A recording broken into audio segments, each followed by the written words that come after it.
Hey comrades, what's up? So we're here to talk about a new anime that I watched that I don't know anything about, but I did recognize the closing, the outro song, which is pretty good. Anyway, so it's called From the New World, and it starts off, and we're in like Tokyo, Japan, modern day, and then all of a sudden all this crazy stuff happens, and then there's like a boy who looks like he's possessed, and then wham! So now we're with these kids, and they're out in like these rice fields hanging out, and like they're talking about how this game they're playing, like they have to choose a winner, and someone's like, no, it's a tie, and they go back and forth. And then they ask this one kid, and the kid's like, I don't know, I don't care. And then we follow this girl, Saki, back to her house, and while she's sleeping, all of a sudden all this crazy stuff happens in her room, and she like freaks out, and her parents run in and like, oh, you did it, you got the spirit, something, something. And so then she goes to meet with this old man who's this old priest, and they're outside like the sacred barrier in this temple. And he walks her through this process where she looks at a flame and she controls the flame. And then she realizes that her earthly desire is for power or something, or like to control her power.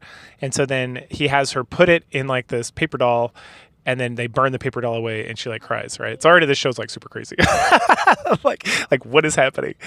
And then we get talks with her parents, and now she can graduate from this elementary school and go to like the unified school. And so she shows up there, and there's a bunch of like her friends or people she knew from like the elementary school days, and they're super happy to be that she's there, and they're making fun of her because she's like the last member of her class to have graduated. And she's like, no, there's other kids in the class, and all the kids get quiet. So again, like super sus. This whole episode is just like, there's more than meets the eye. Anyway, so then these kids are like, oh, so after she like gave up the power inside her, she got possessed by like a nice spirit, I guess, according to the priest. And so now she has like other powers. And so we see some of this stuff. Like she looks at like these flowers, and then looks at this like canvas, and in her mind she has like the sand draw on it, and then they like pass it down the line. And there's this other girl, Reko, something like that. Anyway, she is really bad at like everything. So they do this thing where they use their minds to like build card towers and whatnot. And she's not good at that either.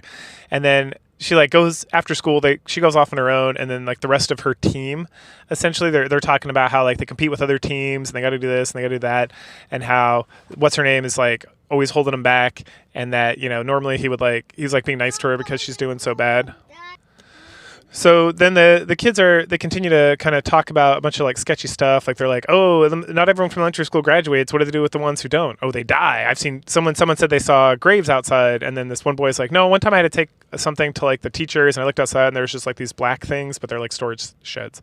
All right, so sketchy. And then someone else is like, did you hear about the cat? What cat? Oh, the cat that shows up that eats you if you like don't get out of the elementary school or whatever. And then everyone's like talking and joking about it. And then we see Saki, and she's like thinking, because she's seen the cat. It was like this monstrous looking thing that like followed her. And then we get like a flashback. This is all like, a lot of this stuff is like present and then go into flashbacks. So then we go back, and she's like telling her mom, she's like crying because her mom's like, oh, don't worry, like you'll graduate soon, you'll be an adult soon, you don't have to worry about it. And she's like, what happens if I don't? What happens, blah blah blah, if the spirit never comes, something. And her mom's like, no, you'll be fine. And she's like, I saw a cat today. And her mom's like, no, you did not. Right. And then she recalls her parents like freaking out, and like she's like in the room trying to like do something, and her parents are like arguing in the room, and they're talking about like using influence, the influence of the library where the mom works, with the council, the influence of the dad. I don't have any influence over the council. Council does their own thing. And like, what about this? And then the mom's like, I can't lose any more kids. I'm losing my mind. I can't lose another one. And then Saki's like, another one? And then they're talking, and like, and then Saki's like, and then she's like back to the present. And then after hanging out with her kids or her friends, and there's always like this thing at dusk, this like this music that plays, and it's like, you got to get home at this time. Oh yeah, and when they're in school, they have like a book report, and they talk about ogres, and they talk about this boy who was like gathering herbs, and then he crossed over the sacred barrier to get some herbs, and then an ogre chased him, and as he was chasing him home, he like was like, oh, this guy's gonna come to the village and kill everybody, so he like destroyed this bridge they were on and killed them both to sacrifice himself to protect the village, right? Okay, anyway, so going back, so then they're at dinner, and her parents are so happy that she's doing well in school and that she's graduated and all this stuff, and then the mom's like, oh, it's such a relief, or something like that. And then Saki's like, what does that mean? And the mom's like, excuse me? And she's like, why is it such a relief? And she's like, well, it took us a while to graduate, and so we were just worried. And then they kind of like, they do more sus behavior. And then Saki's like, something's definitely amiss here. Like something's wrong. So episode 2 starts off with another like odd thing where we're like in this empire or something, like a Japanese Chinese style emperor, and they're like declaring like the 5th leader of like the Sakura dynasty or whatever, and this like crazy looking dude like floats out among this crowd, and there's all these blue flames and stuff. Anyway, I love anime so much. What the fuck? watching this. And I was like, what is this? And then it just goes back to like the kids talking, right? So like the one girl disappeared and it was erased from school records. And then we get this description of this like fun game they're going to play for this whole episode. And so there's like a ball, and the ball's going to end up in a hole, and one team controls like you can't do anything to the ball, but you have like these pushers. You create, essentially the kids create these like stone or clay creatures or items and whatnot. And so then you have the attacking team and the defending team, and then they take turns, and then whoever has like the best time to get the ball in the hole like wins. So so then that's most of what happens. They just like strategize, and then they get the ball in the hole real fast, and then they stop the other team by doing something and getting it knocked out of bounds. And then later on for the final, they're up against this team. They thought they were going to be against like Team 3, but Team 2 won. And so they talked to Team 3, and Team 3 is like, there's some really shady shit going on because they did this thing, and I didn't realize they could do this or something. Because there's like rules where you can't like interfere with the ball, or you can't interfere with the ball, and you can't interfere with like the pushers, right? And you can't affect the field, but you can do like anything else. And so one of the things they do is they like put they have something, and they cover it in dirt, and they put it like over the hole so that they're not affecting the field, but essentially it's like, where's the ball, where's the hole, like you did something with it. And so they end up making the Team 2 take like 3 minutes to get to it, and then Team 2 does some like real shady stuff where they like one of the kids like they like it comes to a point where like their pusher gets destroyed, but then they're like, it's an accident. And then the teacher is like, it's an accident. And they're like, obviously that was not an accident. And the teacher's like, I declared an accident. It's an accident. And then later on, the kids are chatting, and one of them's like, I felt a pressure against the ball. That means someone on their team was like cheating. They were like pushing against the ball. And then we get this explanation that like when powers are used against each other, like in that regard, like someone pushing and pushing, it can create this like rainbow style like interference, which can cause like a lot of quote unquote problems, right? We don't get questions about that. And then we get an image of Saki hanging out with her mom doing like gardening at the house. And she's like, hey, did anything weird happen while you were in school? And the mom's like, no, like what? And Saki's like, I don't know. And then we see the boy who used like the magic that he wasn't supposed to, or the power, like obviously the whatever. And then we see him like being chased by like the shadow cat creature, and then he gets his name gets like erased from the rules of the school. So like he got his business. Then we find out there's like this summer camp fun thing that the kids get to do, and essentially each team gets to go to the woods for like 7 days outside of the sacred barrier, and that they get to just hang out for a week, and it's like a fun experience and practice for doing stuff. But they have them like, they don't send them all at the same time. They like stagger them or send them to like different locations so that they don't interfere with each other, because obviously Lord of the Flies. Anyway, so then our Saki and crew, they're heading out, and they run into these like, what do they call them? Like monster rats or whatever. And they're these like giant, they're almost like Nutellas. Or nutrias. They're like these like rat-looking dudes standing on feet, and they're trying to get something out of the water or fish or something, and one of them falls in, and they're like, oh well. And then Saki's like, no, I gotta go help. And so one of their boys is like, well, try grabbing all the leaves around them, that might help. And so she's able to pull them out of the water, and then the rats like bow to her, and they have like this thing on their head what has like a name, and they're like, oh, there must be from like whatever Sembre colony or whatever. And then Saki recalls like her dad telling her about the monster rats and about why do we just let the monster rats exist? And he's like, there's not a big deal. Monster rats respect powers, so that once you're an adult and you have powers, they'll worship you essentially. And they're like, well, why can't I ever see them when I was a kid? It's like, because kids don't have powers, so if you were to, they might just like attack you or eat you. We have no idea. We never tried. Like, I'm not even gonna like make shit up. We're just like, it's not worth it. Anyway, so then the kids proceed on their way. And then there's something else weird at the end too. What happened? I don't remember. This is where she talks about how the boy got his name off the roster of like the school. I thought she said something else weird. Oh, yeah. So they were talking about. She tells like this crazy story about this girl Mary. Mary, I think, is another girl in her crew. And she's like, oh, Mary was born right after me. She was like born premature, and her mother suffered a lot.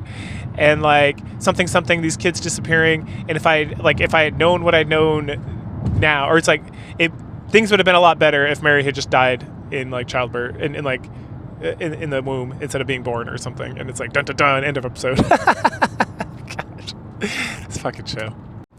All right, the crazy anime nonsense continues. So we finally get some of the translation, at least in what I'm watching, in like the Japanese stuff at the beginning. So it looks like each one of these like opening segments, like the previous one with the Emperor, and then now we get some guys like jumping around Kanto doing ninja shit, and it says like 520 years from now, right? Which I'm assuming is like 2025 now, or whenever the show came out. And then once we see that, we see this guy die, then it says 1,000 years from now, which then takes us into where the kids are like doing their fun like kayaking business. So they do kayaking business, they chit chat, they have a good time, they set up a little camp, and then they start telling ghost stories. And one of these guys starts talking about a Momoshiro. Momoshiro is like a bubble dog, and it goes around at night and it does whatever bullshit. And they're like, that's not a real story, that's some fake shit. And they're like, no, it's for real. And then they like laugh about it, and they're like, ooh, let's do like a night canoe trip. And they're like, yay, night canoe. And so then Saki and there's like two boys. I think there's three boys. I can't tell if it's three girls or three boys because one of them doesn't talk that much, and it's like little kids in an anime, so it's like, ooh, is that a boy or a girl? I'm not sure. Anyway, I think it's a girl, so I think there's two boys and three girls. But anyway, so there's like the boy with the squeaky voice who's kind of like a brat, and then there's like the gentle boy. And so him and Saki are in a canoe, and they're riding, and they're like looking at the stars, and it's super romantic, and then they like touch hands and like smile at each other, and it's like, ooh. And then later on, the squeaky voice boy calls him out on it, but they just like ignore him. They're like, you're really sweet on Saki. And this other girl's like, whatever, shut the fuck up. He's like, all right, whatever, I'm done. Anyway, so then they decide they have to do like a summer project or something when they're out here. They have to like decide to do something or whatever. And they're like, oh, we're going to go catch the Momoshiro and bring it back or whatever. So then they go start looking around for it and stuff. And then we get like this weird like interlude where it's like the evolution of species. So there was a lot of creatures and flora and fauna that just like showed up all of a sudden, and no one knew why, and it didn't make any sense evolutionarily because there was like no predate to it, right? There was no like creatures beforehand. They just like the Momoshiro, for example, just like rolled into existence out of nowhere, and like it didn't, or the bubble dog or whatever, and so it didn't make any sense whatsoever. And then what it probably was that human intelligence or something like manifested these things for it. Okay, so that's some interesting anime bullshit. I guess I need to pay attention. I've never seen this show, so all this stuff's like new to me. Okay, so then it's like the next day, and they're pushing and they're looking around and doing some stuff and seeing a bunch of fun things. And then the squeaky guy's like, we got to keep going over there and check that out. And they're like, we're not supposed to go over there. What do you guys think? And the other boy's like, I think we should do it. Let's just not tell any of the teachers about it. And they're like, yeah. And so they do, and they find like this old shrine, and then like they see this like crazy, like the Momoshiro, and it does like a light attack on all of them. But previous to this, Saki had meant, like, Saki's wearing like pink sunglasses, and they're like, what's that about? And she's like, the light from the water was like glaring in my face and I couldn't see, so I put them on. And so she's the only one who can like interact. So this creature like does like a light attack, everyone freezes up, and Saki like freaks out, and then finally they like come out of it, and they talk about like it could be hypnosis, could be something with the light, it's like something sketchy. So they come up with a plan. They're going to catch the Momoshiro based on like just their like rumors they made up themselves pretty much. And so they like put together this trap, and then they go get it, and then everyone gets frozen except Saki, and she like grabs these like kind of it almost looks like a Spirited Away monster or whatever. It's like, or like a Studio Ghibli is, and it's like translucent, and it's got like a wavy form, like not like a firm form. But then Saki's able to like grab it by the horns, and the thing starts talking in like a very like robotic voice, and it's like, you are destroying property of like the public. I am like route number with 9725 or whatever bullshit, something like that, right? And it's like, what the fuck? It's like some machine or a robot. It's like some series of things. And she's like, I don't know what the fuck you're talking about, but you're going to stop doing this light attack or I'm going to pull your horns out. And then she like pulls her horn out and it's like, stop your destruction of this thing. And she's like, I'm going to keep pulling unless you stop. And the thing's like, all right, fine. So it stops, and then she lets go, and then everyone like is like, oh shit, we came back. Thanks, Saki, you're the best. You saved us. And they're like, what are you? And she's like, I'm a library. And they're like, a library? Where are your books? And they're like, oh, books were all destroyed in cataclysms and time and whatever. And then someone's like, well, then you're an empty library. And she's like, I have 8.9 petabytes of information. I have all the information that's ever existed on the entire world, whatever. And then one of them's like, well, that seems worthless. What are we supposed to do with that? And she's like, you can access any of it at any time. You just have to ask. And they're like, ooh. And that's where the episode ends. And I was like, the fuck is happening? Fucking anime. It's so good. I'm very excited. Now it's time for the lore dump. So the kids go back and forth in the Momoshiro for a little bit before it finally agrees to like give them access because they don't have like the proper ID cards, but they like threaten its life or whatever. Good job, preteens. Anyway, so then it reveals that it like 1,000 years ago or whatever, in like modern, like 2011, that psionic powers called PK started showing up, and then at first it was like, oh, that's interesting. It's like 1/3 of the population. It's really not that big of a deal. And then they someone started using them for crime, and then a lot of people used them for crime, and then there was like terrorism and war, and everything broke up, and there was like four factions. There was like the hunter-gatherers who didn't have PK powers and just went to the woods. There was like a group of PK users that like embraced technology and kept it going. There was another group that became like medieval, and they were ruled by like PK masters. And then there was a fourth group who were like, they just go around and like be assholes to everybody, it seems. And so this went on for like 1,000 years, right? And then like there was several dynasties of one of the groups. The only one that the Momoshiro has record of is the Cherry Blossom one, which is the one we saw before, which had PK leaders, and the leaders would like kill the new leader would kill the old leader once they got to age, and it was a whole thing that went on for a while. Then it kind of just devolved into war and chaos and got destroyed. And then one of the boys, the one that like Saki keeps kind of trying to get this guy to tell him like where they're from, what's going on with them. And it can't really answer because there's no records of it, right? So it's not like it only pulls from like what's been stored in the library. But they kind of figure that like the technology-based PK user society is their ancestors or whatever.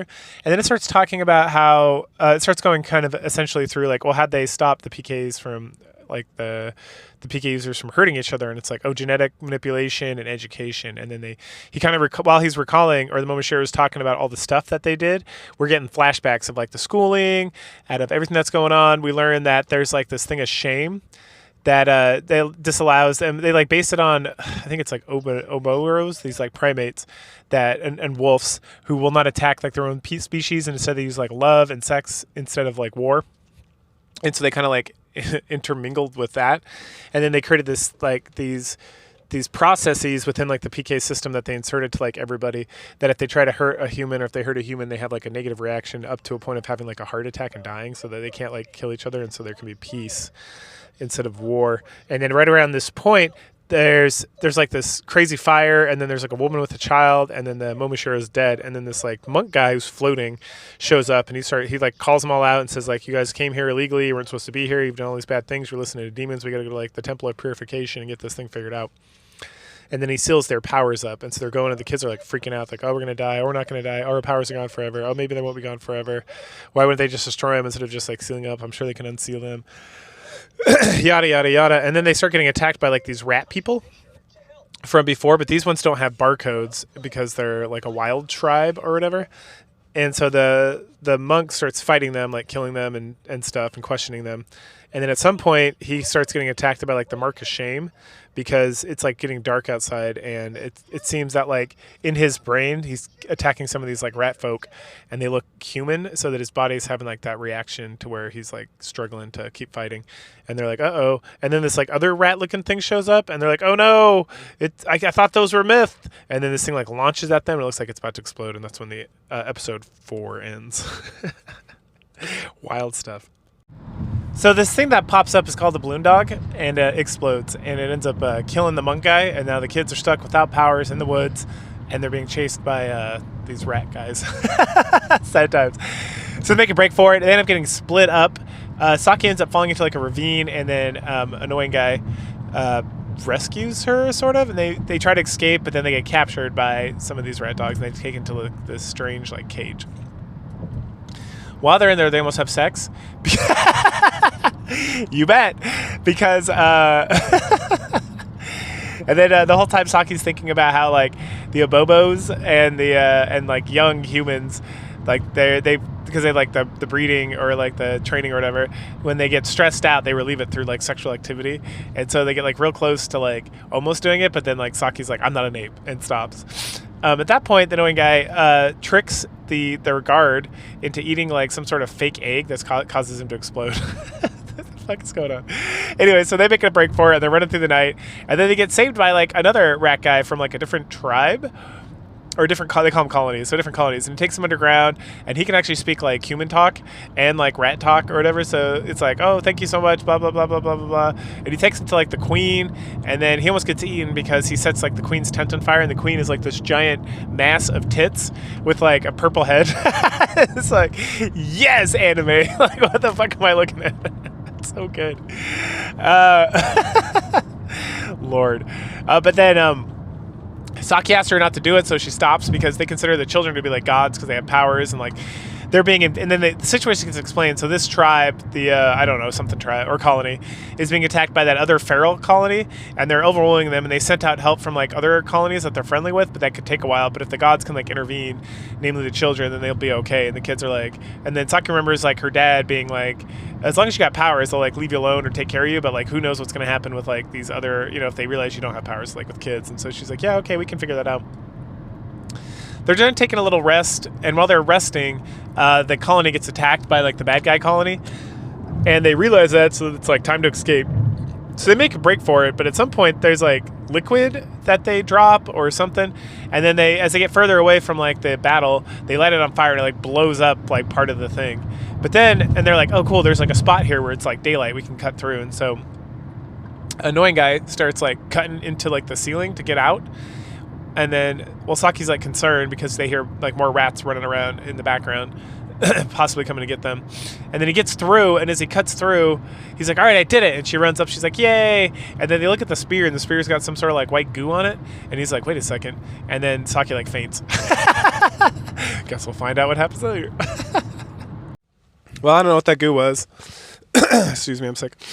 And I don't really know why she threw up, but she did. Saki. But then she sits up and she has like a LSD trip about she sees the Momoshiros, but they're like when they're little, and then it eventually grows into the big one they saw that told them about how they were the library and all that stuff. And then she has a recollection. Her homie, annoying guy, he's like kind of freaking out a little bit because they're stuck down here and they can't get out. I think maybe that's why she was freaking out, because they found a way out, but there's like no way for them to float up to that level because they don't have their powers or whatever, based on what happens in this episode. So after she has her like LSD trip, she remembers the past. And there was a minute when they were standing around talking about their mantras. So there's a lot of like Buddhist symbology in this show. So a mantra is like something that is like sacred to you, that you keep in your heart to kind of help you let go of like earthly stuff, right? And to focus on like the eternal nature and your resurrection into like the eventual Buddha. So I guess they keep their mantras secret. And she's like, we should share our mantras. And he's like, no, why would he do that? It's crazy. And she's like, come on, please. He's like, no. And it's like, how about we both write down our mantras and then we share them real quick. And then just so we can see how long they are, essentially. It's not enough time to like read and interpret. He's like, I don't know. All right, fine. So she finally tricks him into doing this. This is like before this whole camping trip and whatnot. So they write down their mantras, and then they flash him real quick, and then he like burns his up, and he's like, all right, that was weird, see you later. And so he leaves, and then she's like watching him go, and then she goes to like where he wrote his stuff down on the desk and uses like sand magic or whatever to see what his mantra is.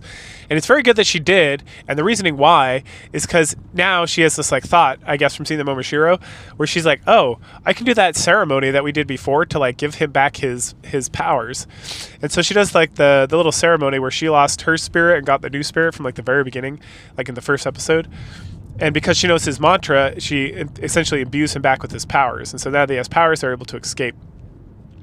And they get out, and then they get attacked by like the Spider Clan or whatever, the bad guys, rat people nest or whatever. And then the whole rest of the episode is them just like, they kill a bunch of them, they destroy their like toxins, they run into like our old friend, begging rat guy who speaks English. They team up with him and like the royal guard. They got the queen out safely, but everyone else died. And then they're attacking like the spider nest. And so they're going around and they keep getting ambushed. They get ambushed like from the trees with arrows. They get ambushed, and like it seems like these other rat people have the ability to like transform into like other things, so they are much harder to see. Anyway, so Saki doesn't have her powers still. I don't know why she didn't insist upon this other guy doing the same thing to her, probably because she's like 12 or whatever. But I would have been like immediately like, hey, you got to give me my powers back now too, thanks. So yeah, so they get ambushed in the trees, they get ambushed in a lake, they get ambushed from underground, they keep killing. At some point the rat elder guy is like, oh, the scouts went ahead and cleared everything, but it was just a trap, right? They were just trying to lure out the gods, essentially. And then at some point, Saki lets it be known by accident that she doesn't have access to her power. She doesn't say it directly, but she's like, he's too tired, he can't do this anymore. And then the rat guy's like, and it's like, it goes back to like, if they sense weakness, they'll eat you, but because we're like gods, they'll like respect you because they respect power. But if he goes down.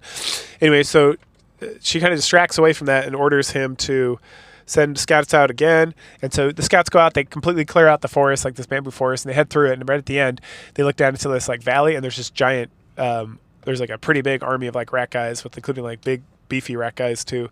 And her and the annoying guy are like, holy shit, that's a lot. So now they start fighting the big army of the rats, and annoying guy. He's only got a couple of uses of his power left. Essentially, he's pretty exhausted, and so they're able to kind of like keep them at bay. They set like a tree on fire. They send some rocks back, and then they make a run for it. They find a Squealer, ends up being the name of the elder. I finally caught it, and he looks like he betrayed them, but he says that it was just a ruse because he knew the gods' powers were able to save him. And yeah, they do. They're able to kill these rats and stuff. And then right as they're like trying to figure out what to do or like freaking out, they hear the horn, and the horn is from some other clan, and it's like the most powerful clan out of all the rats, and they're super tight with like the human beings, and like they're essentially allied with the humans. And so this guy, he doesn't even look like a rat, he looks like a lion.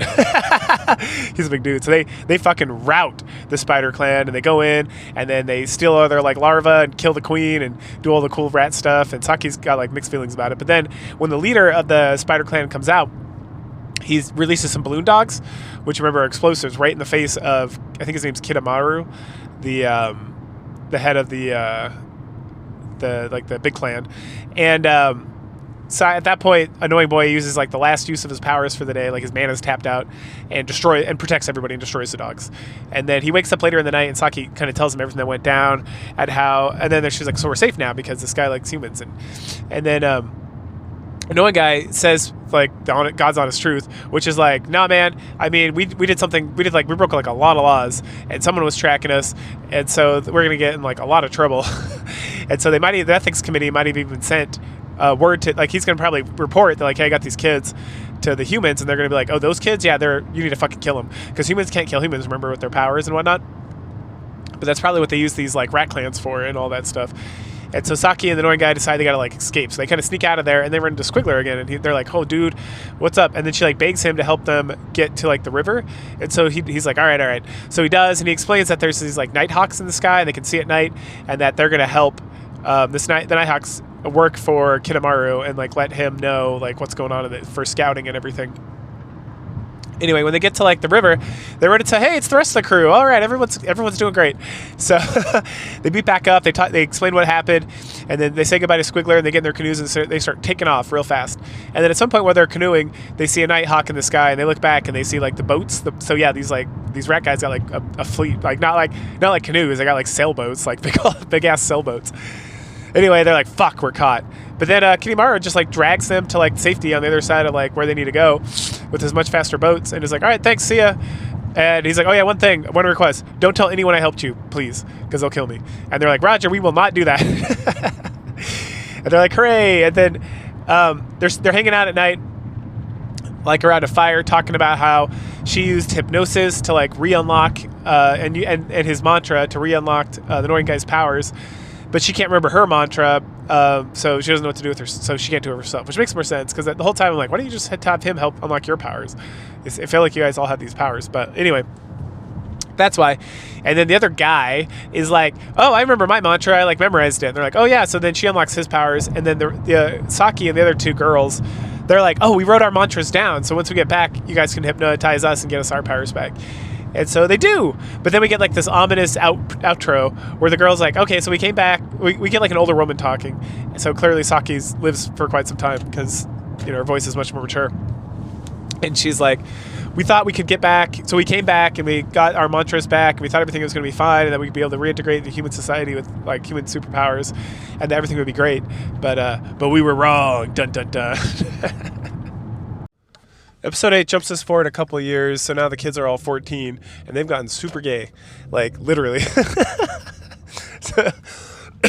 Remember, there's Mary, she's the other girl, there's Saki, they're making out and cuddling and touching boobs and stuff, and then there's the other guy, the Annoying Guy, and then the guy that Saki and Saki had a thing for, and they're getting super gay. Like, they're like making out in the woods and stuff. Saki catches them at some point. And then there's like the fifth guy who's like the odd man out, because he's got a crush on Mary, and he's always had one, and so he draws beautiful pictures of her all the time, but he's got nothing. And Saki at some point's like, hey, you need to get over Mary, because she's mine.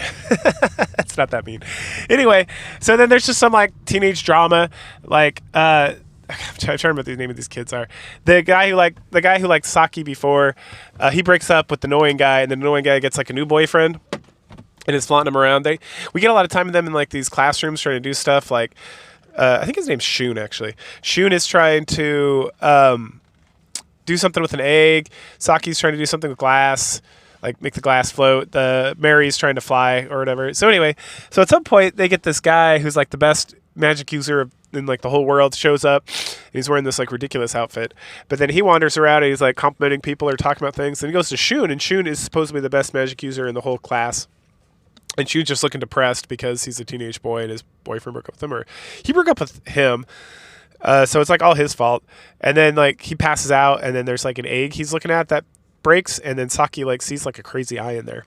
Anyway, later on they're all kind of hanging out trying to make sure Shun, I think his name is okay. And he's just like, yeah, I gotta go. Later on, Saki's just like hanging out watching the sunset, and she sees Shun walking by, and she's like, oh, hey, what's up? How's it going? And she's about to confess like her love for this guy. And part of the reason she hooked up with Mary is because like the other guy's like super gay or whatever, maybe. Anyway, and then he's like, hey, you know that we came back, we got our mantras back, or we got our skills back, and we thought that everything was good and we got away with it? Well, we didn't. They just delayed our punishment for 2 years.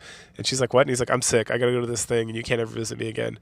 And then he takes off his collar, and he's like, be wary of cats. And she's like, what? And he hands her his like neck, this collar thing he's been wearing, and it's like, this protects you against cats, and gives it to her. He's like, make sure you tell the rest of them. And then he wanders off, and she's like, huh. So the rest of Shun's friends, now that he's kind of disappeared, they decided they got to figure out what's going on. So they split up. So we have Mary and the guy who's in love with her.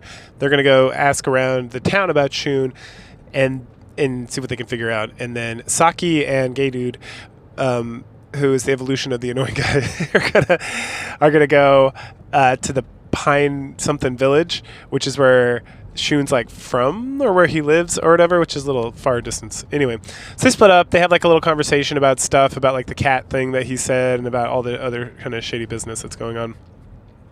When they try to get to the Pine Village, it's completely blocked off by river, and so then they try to go through the forest, and it's also blocked off there. And then Saki and the Gay Dude, they like sneak in, but then there's like a whole bunch of like rat people like wandering around in there, and so they're not really able to like figure anything out. And then they end up going back to like a playground and talking about all the shady stuff, about the missing children, about everything that's been going on. Saki then ends up heading home. She's covered in mud and stuff, and her parents like, oh good, it's been a while since we all had dinner together, you know, because she's like a rambunctious teenager and whatnot. So she gets cleaned up, and they sit there and they're like talking about just like random bullshit, like getting electricity downtown, getting electricity to the library because the library is important. And we get some comment about how the ethics committee has already approved like 20% of like the village budget to like the library, and they're not going to approve more. And the just kind of like meanderings about like how existence exists in this like far futurescape.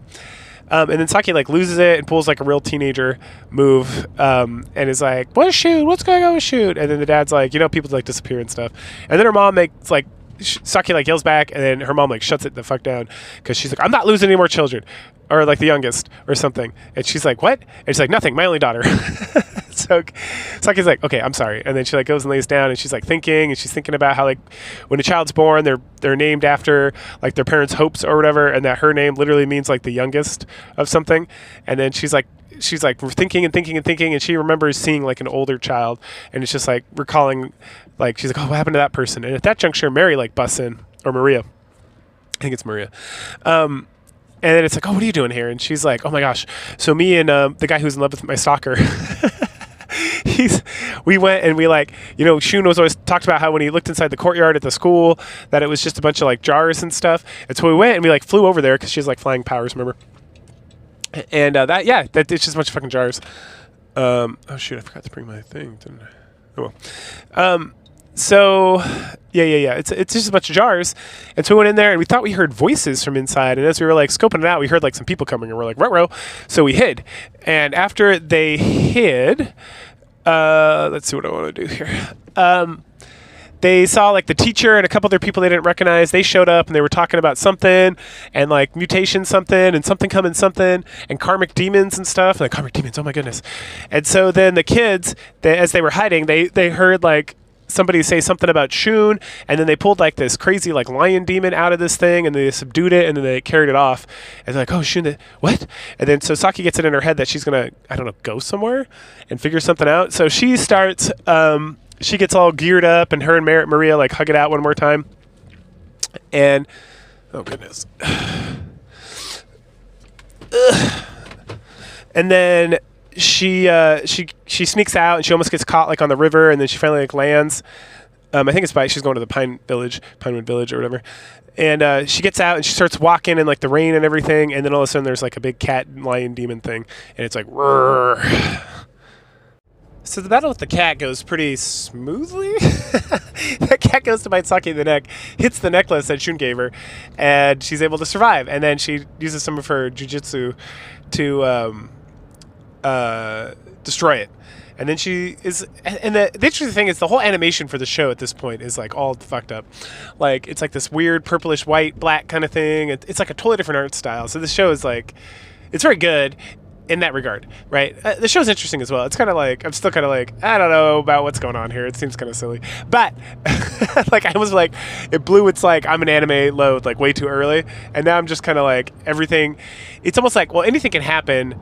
It's almost so it's almost like I'm not surprised when something wacky happens anymore, because it's like, yeah, okay, sure. I mean, whatever. Because it's so bizarre. Okay. So let's see what goes on here. Okay, so she destroys that, and then she's walking around, and there's like this fever dream of things going on, and she sees like weird creatures, mutations. I think she's in the outside world. Like I thought she was going back to the Pine Village, but you know they keep talking about the sacred barrier and stuff, and going outside the sacred barrier. So I think she went beyond the sacred barrier or whatever to like the evil dark outside world.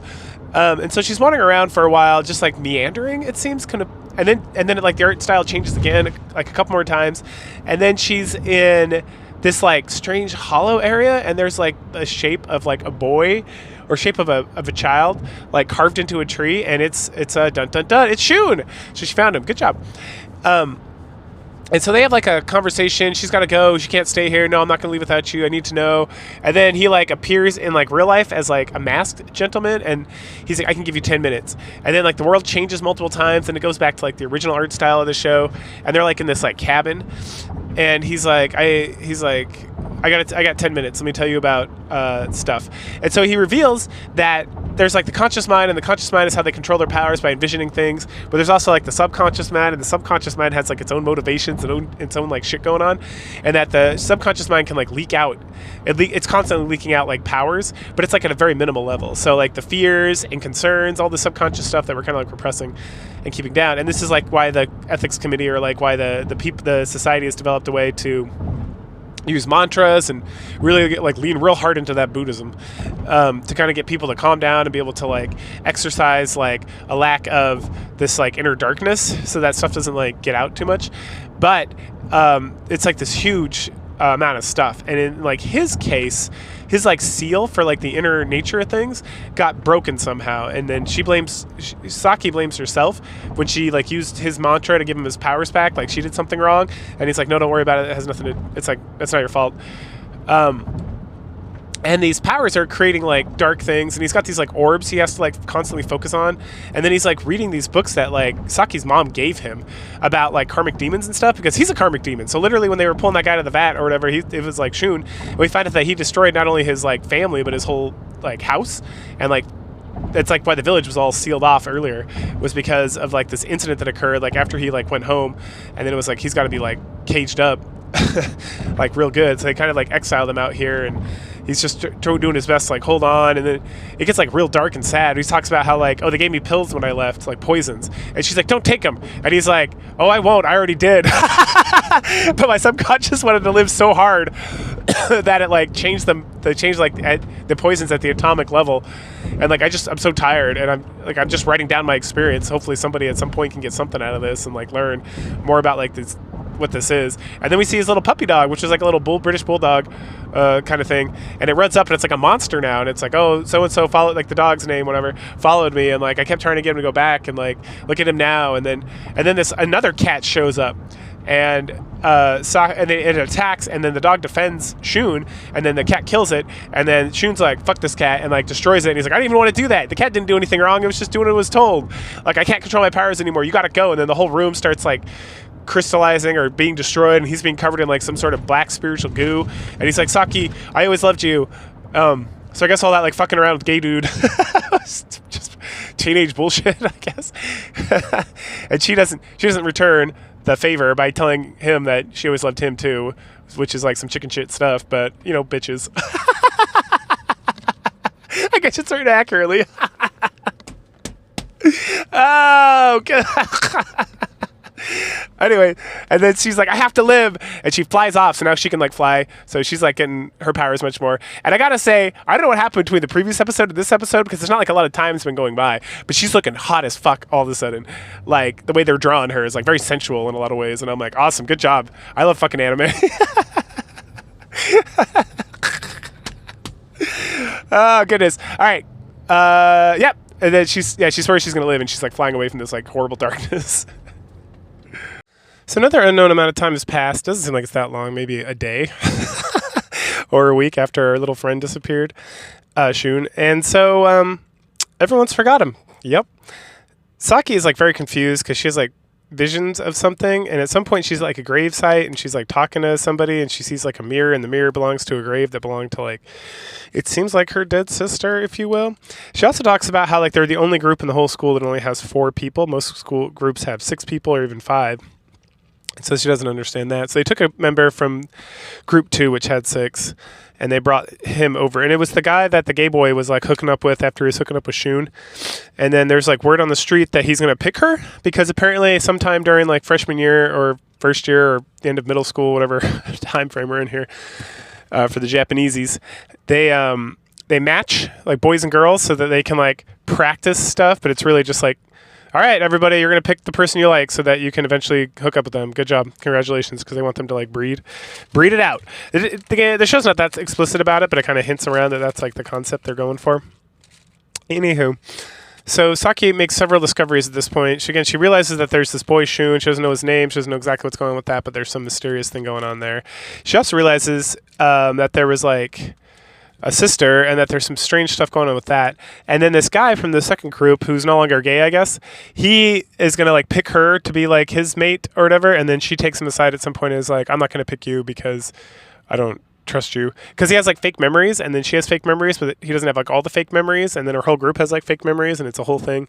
And we find out that Mary's like super popular, that Momoru, I think is his name, is the nerd boy who is in love with her, is like very concerned because there's like a lot of people who are going to like pick her, but she's not necessarily going to pick them. We don't get like a firm confirmation about who anybody picks at the end of the day. I think Mary picks Momoru, and then Saki ends up picking Gay Boy because she has a conversation with him and is like, why were you dating that guy? And he's like, I don't really know. And she's like, I don't think either of us were in love with that guy. I think there's another guy that's disappeared. So then they track down the old village that got destroyed by Shun, and they're having like lots of questions, and then Momoru like freaks out, so he goes home. And then the 3 of them are just like chit-chatting, and Mary's like, please don't ever bring this up again. No one's, like, Mamoru is not as strong as you guys, or you even. Like, if you want to do this on your own, but please don't bring it up, because some people just want to live in, like, ignorance, and they're happier that way, which is, like, very, it's very good in so many ways.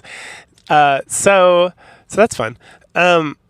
Then they get approached by these 2 people, and they're like, hey, we need to see Gay Boy's grandma needs to see everybody. And they're like, why? It's like, because she's the head, she's like so-and-so, she's the head of the ethics committee. And they're like, bro. And so then they go to, and they're like sitting, and they're arguing about how he was like throwing them under the bus because his nana was the ethics committee chair. And he's like, I didn't know that shit. And then finally this woman comes to get Saki, and she starts walking him off, and she's like, oh, Inoue, whatever, blah, blah, blah, is like super kind. Like, you'll have a great time talking to her. And that's the end of that episode. All right, so the meeting goes pretty crazy.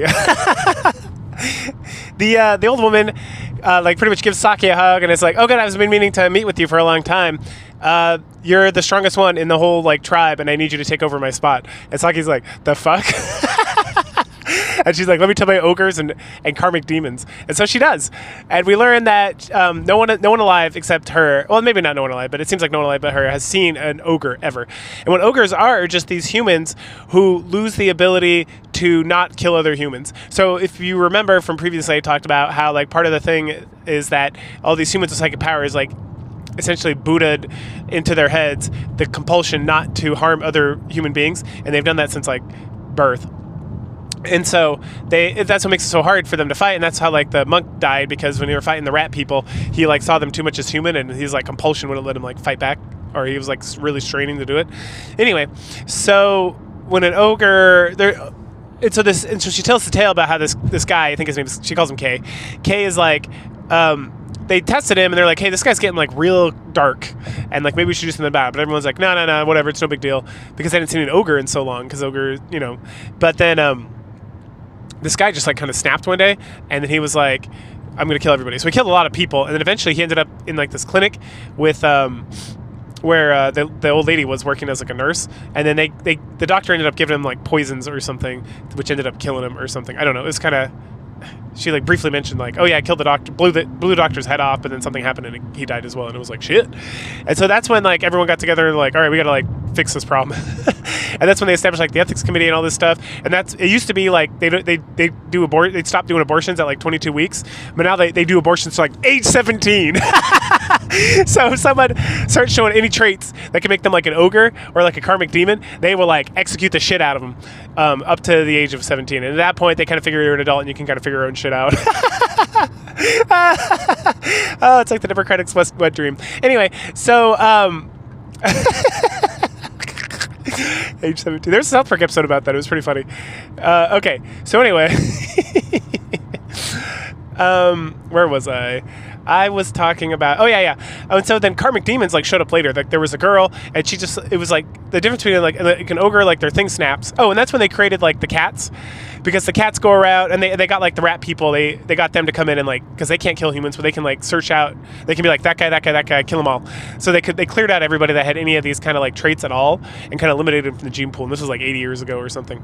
This old grandma looks hot as shit, by the way. So she's not aging like at all. Maybe no one does here. Anyway. So a karmic demon is someone, as kind of like Shun was talking about, who like leaks their energy out, and it can affect a lot of things. And so there was this girl, and everything just started being mutated and affected around her, and she had no ability to control it. So they essentially got her to commit seppuku against herself to take that out. And so that's kind of like how they deal with that process as well. And so then the old lady's talking about like, you know, in society, the weakest link is where the chain breaks. And so her job as ethics committee chair, and the job that Saki needs to take over for her, is to kind of like identify people and to like take out these links before they become like before they become ogres or karmic demons. And Saki's like, I don't know if I can do that. And the old lady's like, you can. You're the strongest one. You're like the only one we can rely on. And it's something about the reason why she's so inquisitive, the reason she keeps thinking about Shun and all this stuff. And they've done like, they do personality testing, and they do observation and assessment. And so the whole thing with like the Momoshiro and learning about the wars and the humans and everything, like all 5 people in the group, she was like unaffected from like a personality mental state. So like she had like some peak in like distress, but after that she like calmed down. And then everything else that's happened is the same thing. Like she's always like calm under pressure, and like she hears all this stuff and she just kind of like rolls with it. And she's like, at that point she's like, well, I want my memories back. And then the old lady's like, nah, no, because we can't trust you to not like tell everybody about what's going on. So we got to keep this stuff kind of under bay, and then when you take over for like me as the chairman, we'll give you all your memories back. And she's like, okay, I don't know, I gotta think about it. Later on, we don't know what happens with Mary or his name's Saito, the gay guy. And so, but I guess they have their own private meetings with Grandma as well. So after that, it's like the next day or two, Mary goes, it's like snowing now, and Mary goes to get Momoshiro, the boy that likes her. And he left a note. He's like, I can't do this anymore, I'm out. And so he ran away. And so then she goes and tells Saki, and then Saki, her, and Saito make a plan to go like hunt him down during their like research periods during school, where they're allowed to leave class to go do research or whatnot. But then that guy who got added to their group, he's like, well, I want to come, I'm part of your group now. And they're like, oh, awesome. And then Saito does like the most badass job lying to him about how they're going to go research snowflakes, and that he's going to take like the back of the school, they're going to take front and sides of the school, and then they'll meet up later. And he's like, oh, okay, that sounds really stupid. And Saito's like, hey man, you said you wanted to do this. And he's like, all right, I'll go do it. And then he goes and do it. And then Mary's like, you're the devil. It might have been Saki, I can't remember. Anyway, so then they go to like, and Saito's like, I'm gonna head home first, and then Mary and Saki go to like track this guy down, and then Saki's like interrogating Mary. She's like, has he been doing anything weird? Has anything come up? Like, have you noticed anything? No, he's fine. He's been like whatever. Oh, by the way, there was something the other day. He had like a hard time with something, and the teacher said something to him, and he's like, well, maybe the cats will come get me. Oh yeah, I forgot to say that. The ethics committee invented the cats. They like genetically modified cats so they could like sniff out people who are doing bad things and like murder them before they become ogres or karmic demons, right? So the cats will come get you if you're doing stuff that you're not supposed to.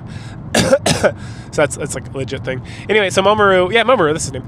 Mamoru is like, oh, the cats are gonna come get me, ha ha ha ha ha. And Mary's like, I don't think he was laughing. I think he was sad. And then Saki remembers the words from the lady about the weakest link is where the chain breaks, and she's like, fuck.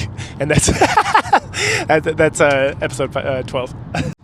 So the kids continue to look through the snow. They eventually track down.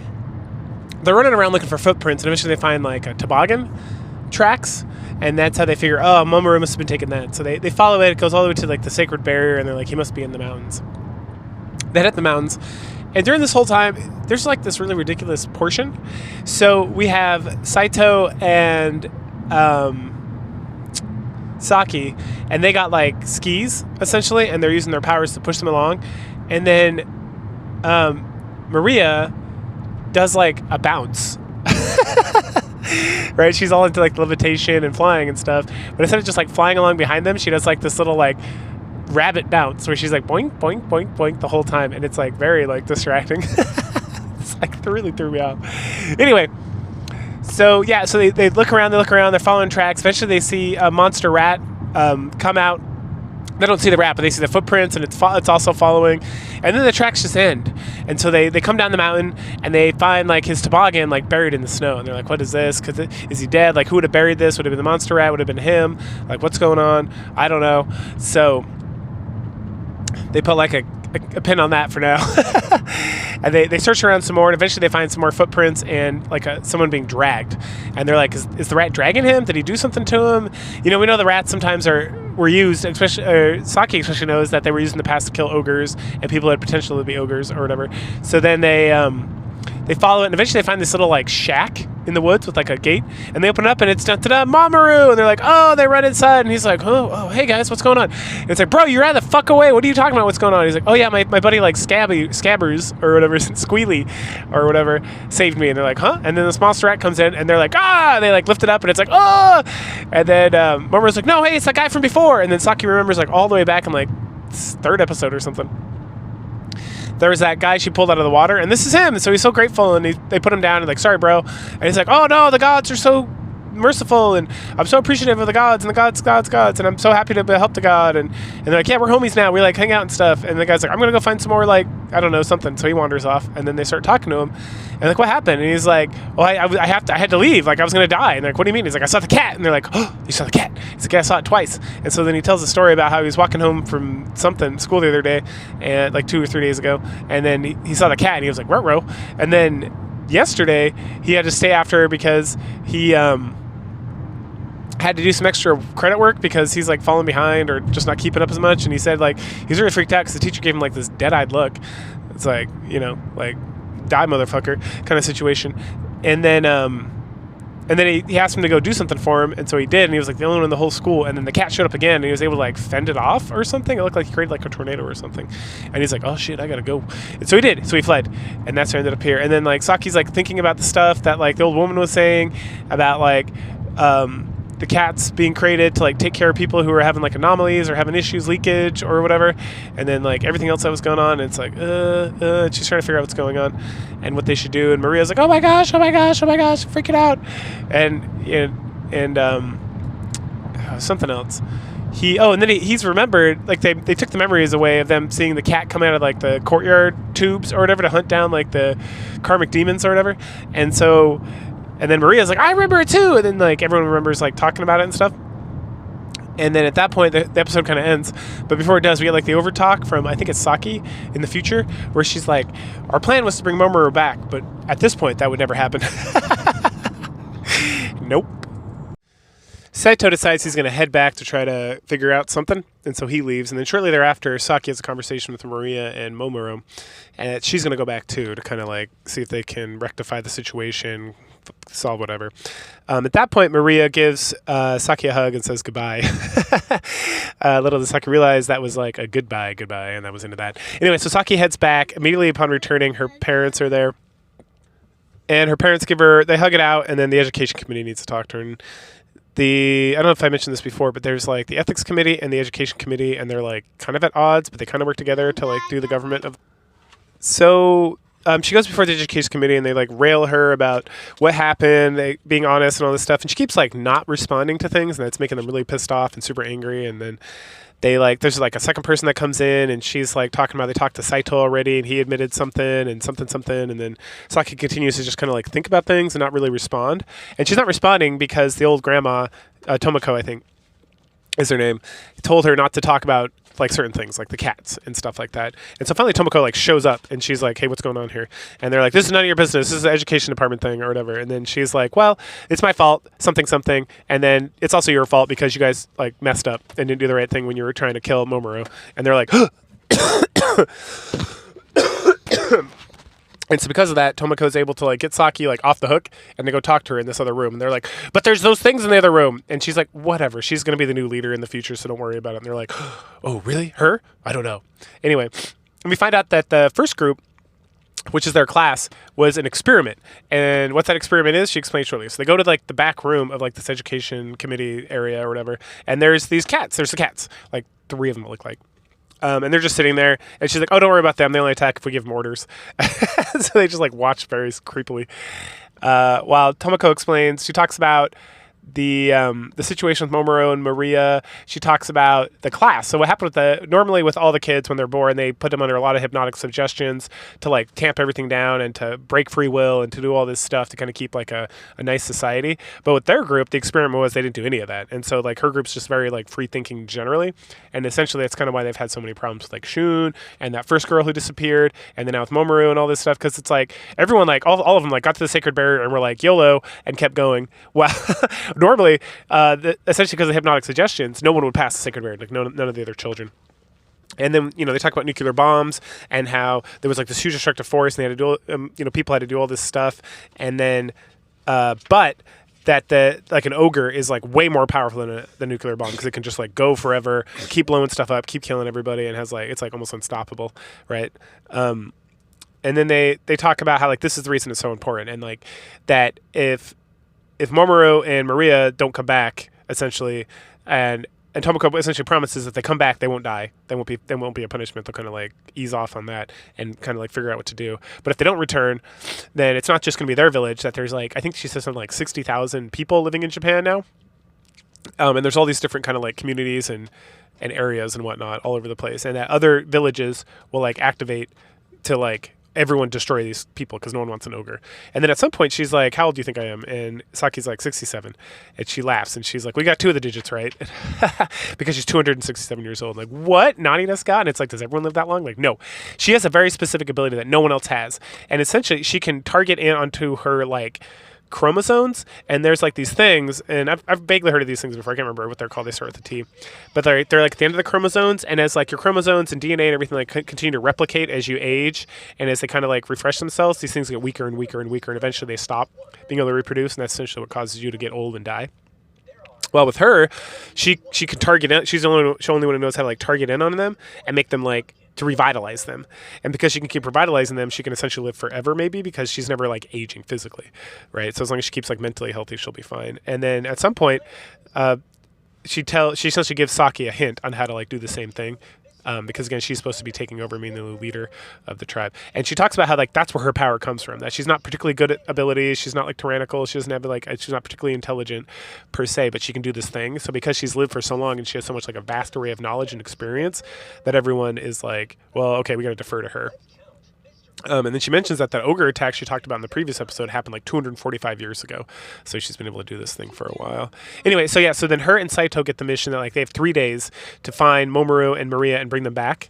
And so if not, then like the jihad is out, and there's nothing that's going to rein it back in. And this time, the education committee is going to it's going to be full force, not just like a badly planned and badly executed plan to kill Momoru secretly, right? Which is what she calls him out on earlier in the episode, which is pretty funny.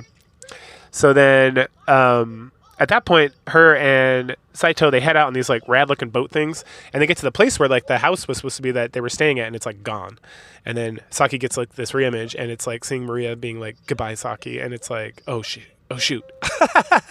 Like, that's a more permanent goodbye than I thought it was originally. So they're nowhere to be found, right? The kids, Saki and Saitaro, I keep saying Saito, but I think it's Saitaro. Anyway, they search around for a bit, and eventually they find some tracks. So it makes it look like that little monster rat that was hanging out with them, he had something to do with, he might be with them. So if they can track him down, that'll be great. So they follow his tracks for a while, and then all of a sudden, Saki crashes through like this big mound of snow that had nothing underneath. Fortunately, Saitaro is able to save her, and then she wakes up a little bit later, and they're in a monster rat home. And it's Squealer, that guy from all the way back when they were like little kids a couple years ago. And he's like, "What's up?" And they're like, "Oh, hey, something. We need to go find this guy. He's over in this thing." And they're like, "Oh yeah, that's over there. We've," and then he gives them like the whole thing where it's like, "Oh yeah, we've combined with a bunch of other tribes, and now we're like a civilization, and there's like a civilization over there, and these guys are like an independence, and they're not joining forces." And then Squealer continues to be suspect as fuck. So he's super grateful about everything. It's like, "Oh yeah, anything for my gods, blah blah blah blah blah." Keeps giving him like weird eye looks and stuff.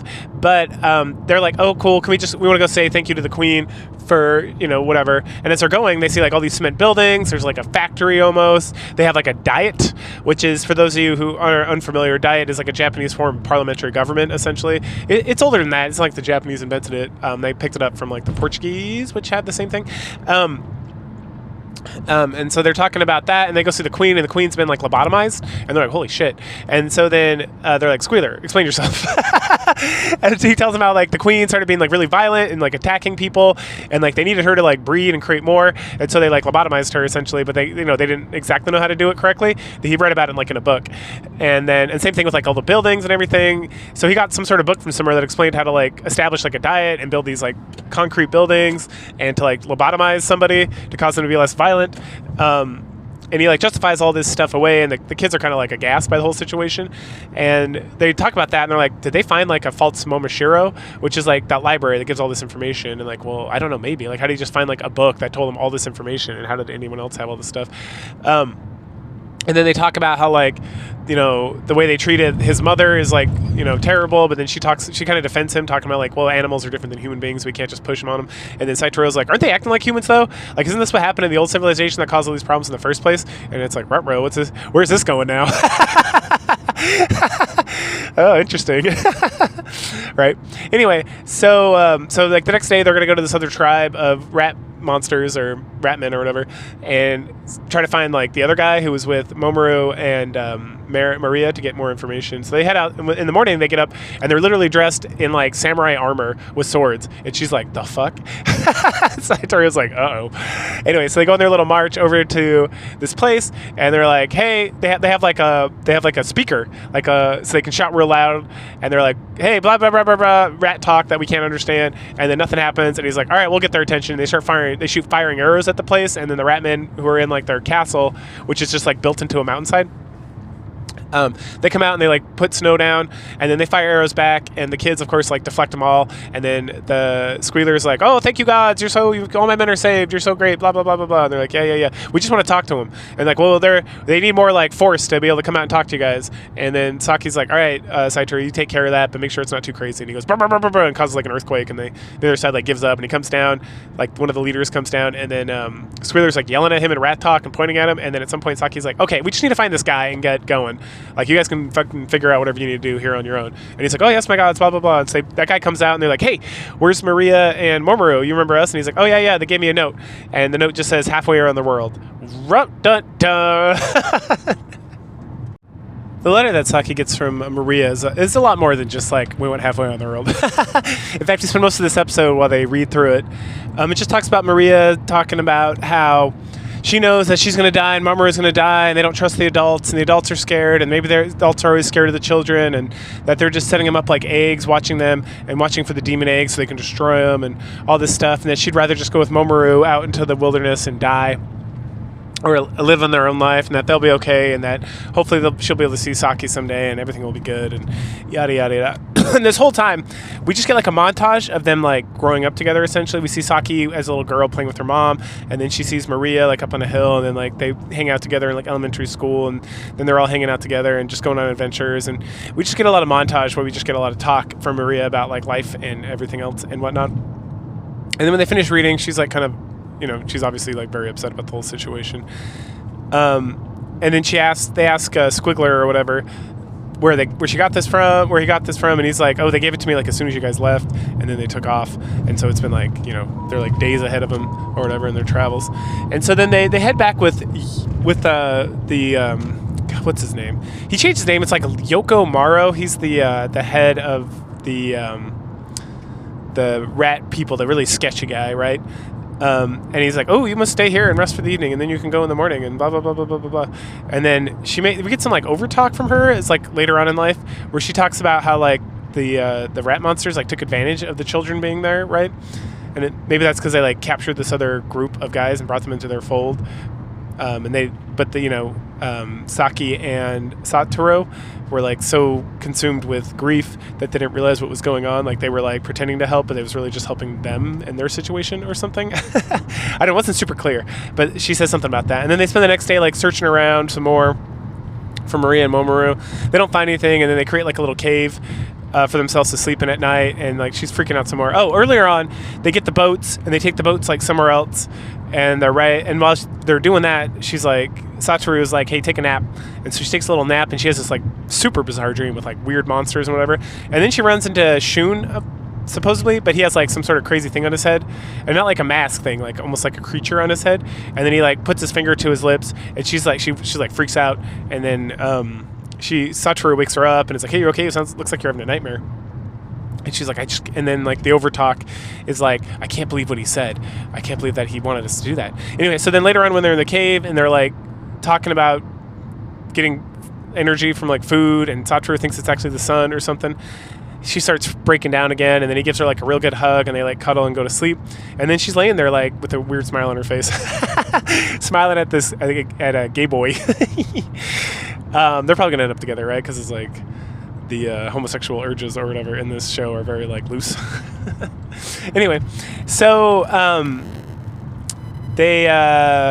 oh yeah, and then she's like, I can't believe that boy. If that boy was part of us in my dream, I can't believe he would tell us just a horrible thing. And what he told her was that Satoru and Saki, they have to do the right thing. They can't help with Maria's and Momoru's like escape, because and that Maria needs to die, right? And she's like, I can't believe you said that. Dun dun dun. And that closes out that episode. At this point, we move on to the second half of the series, or the second season, or however you want to look at it. And we know that because there's still no opening credit theme, which is very interesting. The show has no opening at all, but the endings change with the new ending thing and whatever. And also 12 years have gone by. So now Saki is working at like the mutant management site, and she's 26 years old, right? She was 14 in the last episode. And she gets a visit. So we learned that the monster rats were mole rats, and that they were bred specifically with like whatever other genetic stuff they were doing to create the mutant rats. With the because they have a queen, and because they have a hive mind, and because it's like easier to control and have them do stuff and all that stuff. Anyway, so she's involved with that. She's also involved with the management of the different sites, right? And so now we have Kitamaru's group, which we haven't seen for a long time, but he's the one who essentially rescued them a long time ago.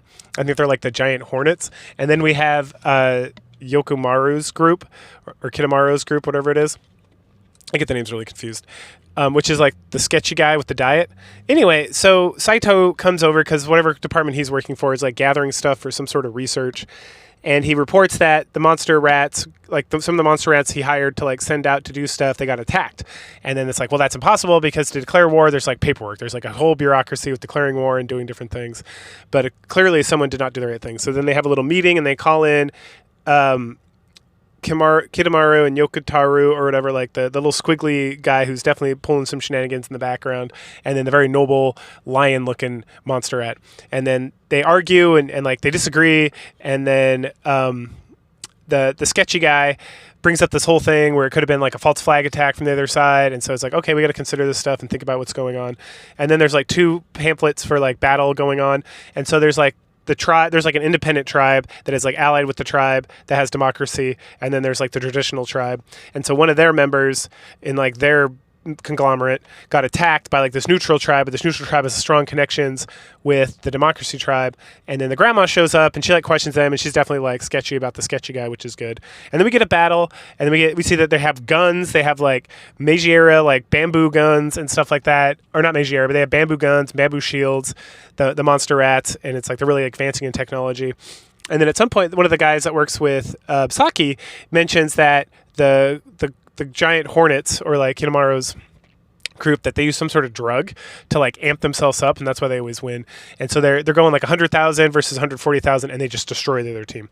And he's like smiles very sneakily at the end there, and it's like ooh hoo hoo hoo hoo. And then she gets back and she talks to one of the other people there, like the manager of the unit, and he mentions that on the other side there was like a battle between like the guys who supposedly attacked the one tribe and that tribe. And then during the battle, there was like some other tribes that allied with them, but then the tribe that initially got attacked, they like switched sides. And so, and there's some like sketchiness with that. And it's like, oh, well, whatever, what you gonna do about it?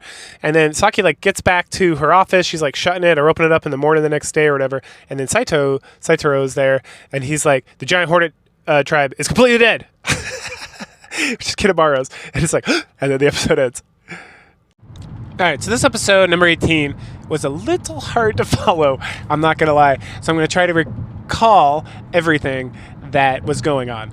Okay, so it starts off, so we got the word that Kinamaru's tribe got killed by the other group, and then there's a lot of talk about it, and apparently it was very mysterious. So all the monster rats are dead from his tribe.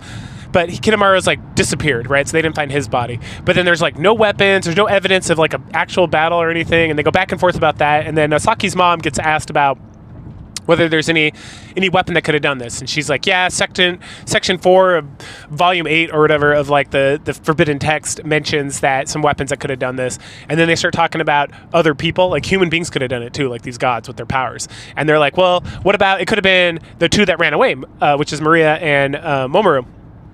But then the grandma is like, that's impossible because we got the bones from that one asshole, and we tested them, and like their dental records matched. So like that was their bones. And then Saki remembers how he talked about how like, oh, the bones from like some monster rats closely match some humans, something something. So maybe that's where something something, right? And then it's like, I feel like it was implied that, because remember in the previous episode or 2 episodes ago, that asshole sneaky guy said something about, or Saki in the Overtalk was talking about how they were deceived because they wanted to believe because they were children or something, and they just weren't paying attention to like the trap or like whatever was set up. And so I kind of believe that Maria and Mamoru were caught by this group and killed, and then they turned over like the actual bones. So it was like a very sneaky trick, right? Because he was like pretending to help them, and that she wouldn't like report anything weird, and then they could just be like, oh yeah, the bodies fell or whatever. And so it's like very crafty of them and whatnot. I don't know. That's what it kind of implies. And then there's other stuff in the episode where we see Maria talking, and Saki has a couple more flashbacks about them at like the summer festival thing they have every year. And it's and then she's like goodbye, and then we get some like weird kind of like words every now and again that are like on the screen. So and like in English. So this is not even like subtitled, because I'm listening to it dubbed. But then there'll be like words, and it's not like Japanese words with like English over it. It's like literally English words, like they're writing out English, which is another interesting thing. Anyway, so it seems like, and then at some point Satoru and her are sitting there talking, and Satoru's like, there really is just the 2 of us left from class 1. I know for a fact like Maria and Mamoru are dead. And then Saki like gives the same message to Maria, like saying goodbye again. And it's like, and then she says something kind of cryptic. And so I'm thinking, I think they're officially dead. Anyway, so back to the thing. So then at some point the council decides that like this fucking tribe, with the democracy and shit, they gotta go. And it's super funny because was it a book? Oh, it was Dune. Dune was talking about Paul. I think it was Paul. It might have been Leto. But one of them was talking about how democracy is the worst form of government. And then here we have a similar situation in this totally, completely different like anime on like another side of the planet at a totally different time that essentially has like the same message. Like, hey, these motherfuckers came up with like this democracy and it is awful. And it definitely turns to like war and killing and all this stuff. And in my head, I'm like, preach. Because democracy is terrible. So I love it. I was just like, wow. I got like two totally different things talking about like the exact same subject at the same time. Like, life is what is it? We're in a simulation. Like, there's no doubt in my mind. Anyway. Shit. Okay. So then they're like, all right, they got to execute him. So they do that, and they talk about moving the summer festival back, and this funny guy that I've never seen before is like, hell no, we're doing this. And then there's another important person is Mask Guy. And Mask Guy's been around where you never see his face, but he's always in like these councils for like the last several episodes. And so anyway, so the thing's going on, and then Saki is hanging out with Satoru, and then at some point she thinks she sees Maria, and she goes running after him, and it's nobody. And then they turn around and they see this kid who's supposed to be dressed up like a monster rat, and then he like kills somebody, and they're like, that's not a kid, that's a monster rat. And so they go and warn everybody, and then the big loud guy with the fans who I've never seen before this episode, I think he was in the previous episode too. He's in one of these councils. He starts just like killing rats with like his powers and blowing stuff up, and they try to like push gas. So yeah, they were using gas apparently to like kill the other tribe that they figured out. So they push the gas back at the rats, and then this and that, and then he gets shot because his homie, the mask guy, wasn't paying close enough attention, and then he just like massacres everybody. And then they like pull everybody together, like, everybody get in groups of 5. You see a monster rat, kill that motherfucker, and we're gonna clear this out. And then Grandma's like, I'm gonna find that fucking asshole, like Yokotaro or whatever, the sneaky guy, and I'm gonna torture him and make him wish he was dead. And it's like, you tell him, Grands. Lord, she got vicious. And so they start doing that and executing that and like running through all the drills and whatnot, and they're just gonna like clear out all the monster rats and try again. And destroy this whole democracy thing. And they have a whole conversation about the false Momoshiro, which is something that Saki and Satoru had a conversation about like 12 years ago when they were kids, right? Anyway, and that's right around the episode ends. They're like, okay, everybody stay in groups of 5, and then we see Saki talking to her mom, and her mom's like, all right, you be safe, and it's just her and Satoru like sitting there by themselves, and like, you're not staying in groups of 5, you dumbasses, like, literally, the fuck's wrong with you? And so then they are like, cool. Oh, and then she's thinking about Maria, and that's when Satoru is like, they're really dead, they're dead for good, and she's like, yeah, I think so. Sad times. So we started this episode with Saki and Satoru meeting up with a group of 3, so now they can combine because now there's 5, right? Because they lost 2 of their members, and they're talking about the rats and killing the rats. And one of the girls like really wants to go to the hospital because somebody is there, her boyfriend, husband, I don't know, Noichi, as they keep saying. Anyway. And then one of the guys who's like the group leader, he keeps saying like, oh, they'll be fine, don't worry about it, they'll be fine. There's a whole bunch of people at the hospital, nothing bad could happen. So of course something bad does happen. So they're moving around looking at stuff, kind of chit-chatting. It's like very intense. This whole episode's very intense, and it's all at night, so it's very hard to see what's going on, especially because I'm watching it during the day on my fucking phone. Anyway, so they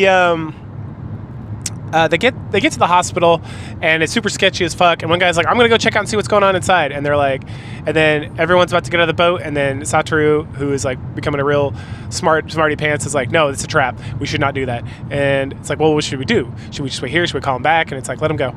And so he goes in there, and then you hear like the whole place gets like set on fire, and all these monster rats show up and start shooting arrows in the hospital, and then they use their powers to kill all of them. They just decimate them. And then the girl who's with them, who wanted to go to the hospital in the first place, she's like freaking out and like about to throw up, and Saki's like, hey, there, it's okay, it'll get you used to it.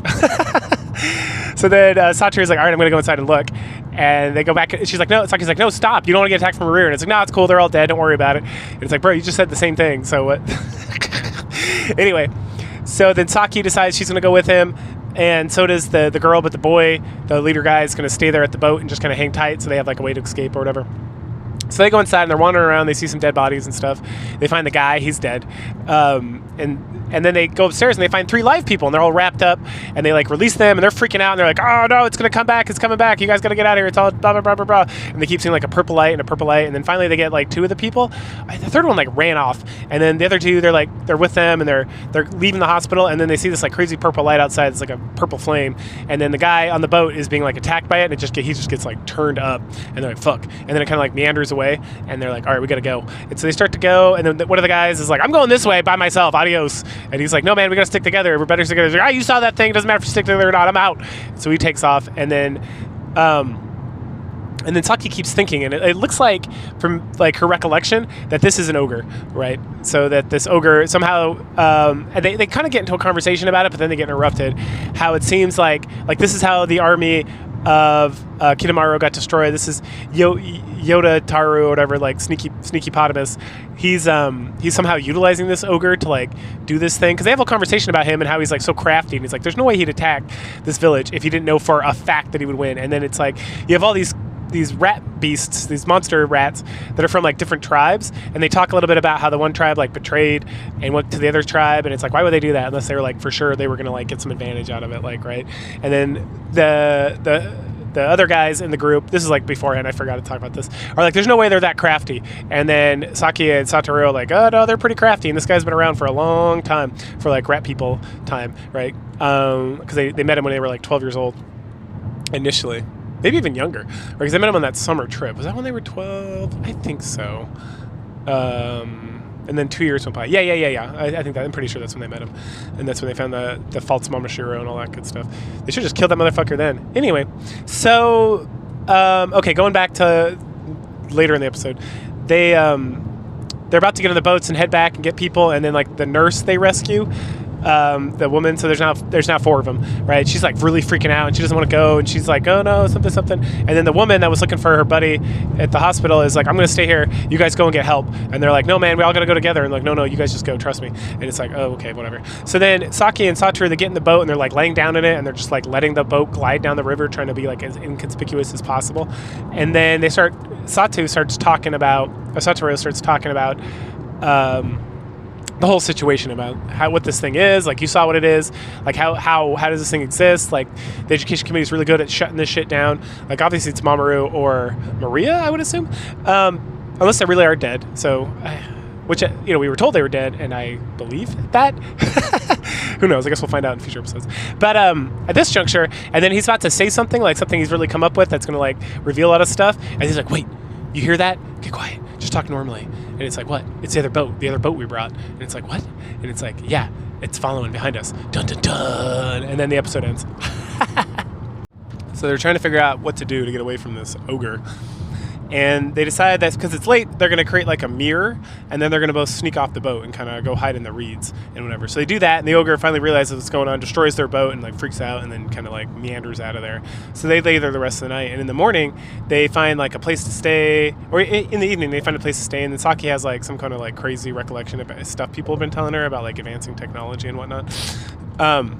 Like finding a different way to transport besides the canals, using some sort of other communication device besides like the wind tubes or whatever, and such and such and such. Anyway, so they put together like a new craft, and they start riding down the canals, and then they bump into it, everything turns like black, and then they hop off the water, and they're standing there, and then Satoru like gets rid of the black stuff, and then they lift up this like crazy fish monster creature thingy, and it spews more black, and Saki's like, what's the point of this? And then she realizes it, and she's like, Sato, we gotta go, Satoru.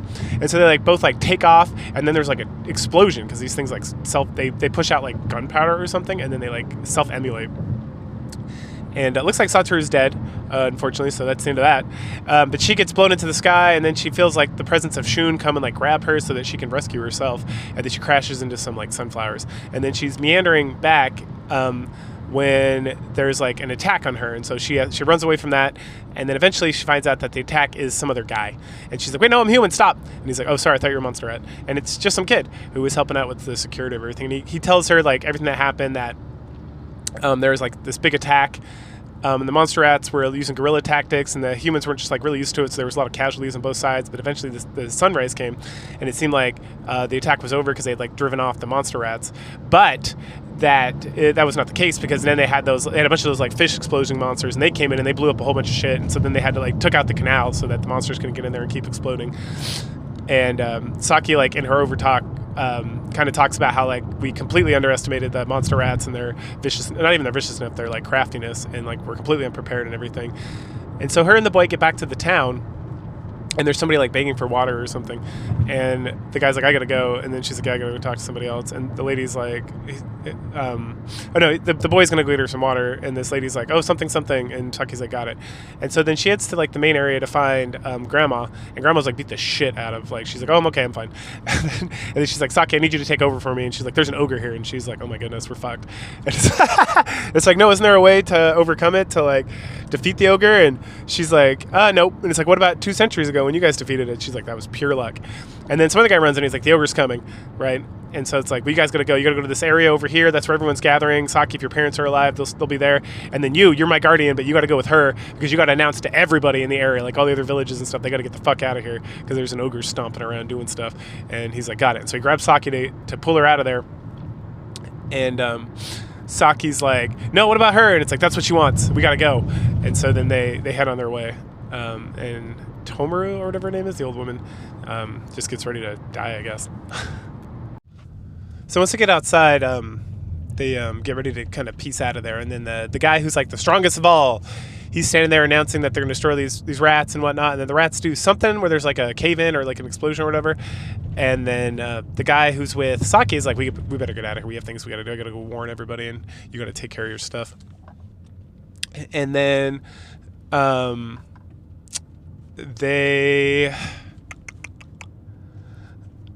Oh, yeah. And so then the guy like kills a bunch of monster rats and is demanding to know where the Yokotaro guy is, like the main rat squiggler or whatever.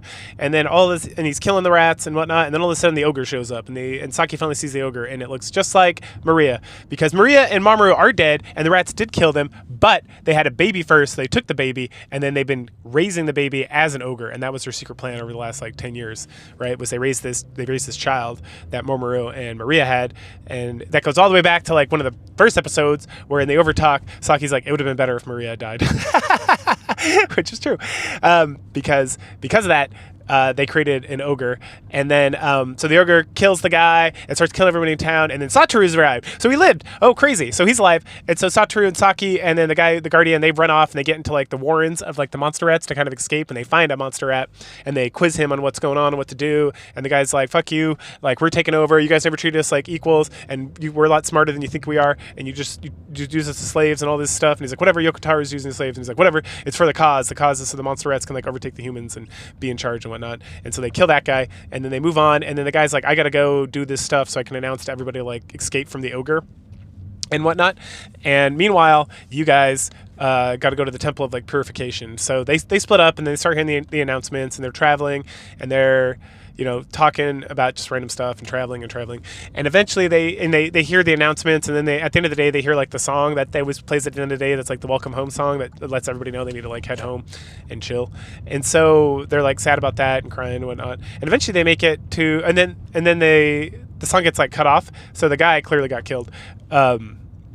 And so then they head to the Temple of Purification, and they go in there, and they're like, oh, good, you guys showed up, blah, blah, blah. There's someone who needs to see you, like, right away. And then Saki's like, wait, did my parents survive? And the guy's like, yes, they were here, but then they left to go find you. They went to go back somewhere, and they talked about fighting the ogre. They have to fight the ogre, and so they're probably dead, too. But they left you something, and then she's like, I'd like to see it right now. And I didn't get a view on point on what that was, so I don't know.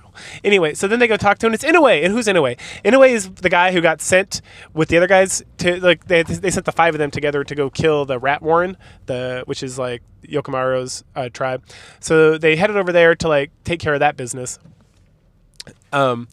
And when they got there, and then he tells the story. So he's like, we got there, and then they weren't there, and then we searched around. Eventually, we found some of them, and then we tracked some more, and then we found where they were like a camp where they were hiding out, and we were like killing all of them. And then that's when the ogre showed up, and he was like, fuck. And so he hid because the ogre was going to kill the shit out of him, because the humans really fucked themselves over by like not allowing themselves to kill their humans. Anyway, in this particular situation, so at this juncture, they're chit-chatting about like what's going on, and he's like, yeah, so I hid, and I was going to come tell everybody at the ogres, but the monster rats were looking for me now, and so I had to stay hidden so I didn't get killed by them. And they just kind of like noped out, because that's when they went to do the attack.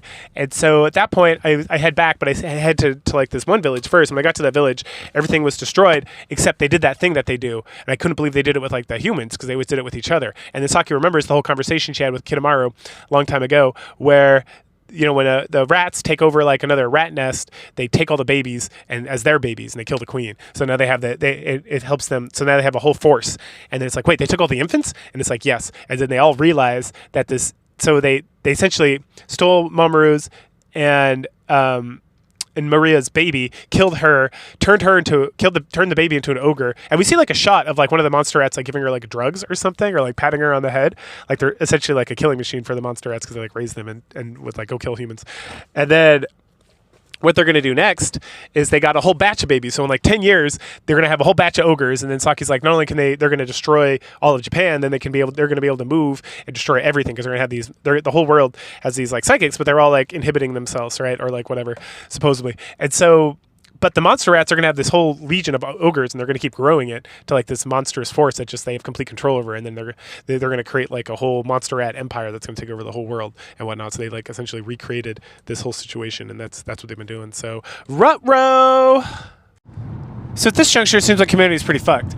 But right now, in this next episode 22, we shit, I forgot his name already. Anyway, the guy who went out on the thing, he tells more about his quest and how he used like rat monster noises to kind of sneak away to trick like the ogre into not killing him. So once he escaped, he came here, or no, he passed the fuck out somewhere else, and then he was rescued by Kitamaro. Yes, Kitamaro's been hiding for 10 years, or not 10 years. That's right, he got beat up a few weeks ago. And he's been hiding this whole time.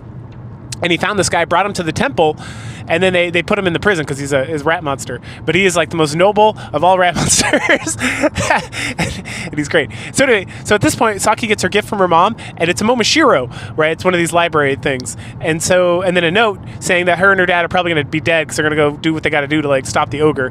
But that there is a weapon, that the weapon she mentioned in that council meeting before, it's we find out later that it's anthrax, and that they can use these like anthrax spores, and if a psychic person gets them, it like murders the shit out of them, and that humans can use it against the psychics like these, even though they have this prohibition against murder, they can use it because they're not actually doing anything. It's like a disease, right? Because anthrax it poisons you and then you die.